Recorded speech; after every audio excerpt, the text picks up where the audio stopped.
திரு ஸ்டாலின் அவர்களே, நீங்க ஆளுகின்ற கட்சியில முதலமைச்சர் இருக்கிற காரணத்தினால ஆளே நடமாட்டம் இல்லாத பகுதியெல்லாம் காவல்துறை காவலர்களை நிறுத்தி உங்களுக்கு பாதுகாப்பு கொடுக்கறாங்க.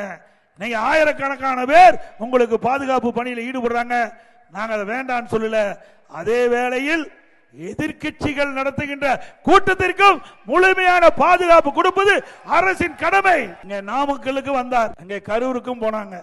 அப்ப முறையான பாதுகாப்பு கொடுக்கப்பட்டிருந்தால் இந்த அசம்பாவத்தை தவிர்த்திருக்கலாம். சரியான முறையிலே சரியான காவலர்கள் போதிய அளவு நியமிக்கப்படாத காரணத்தினாலே இப்படிப்பட்ட நிகழ்வு ஏற்பட்டு விட்டது.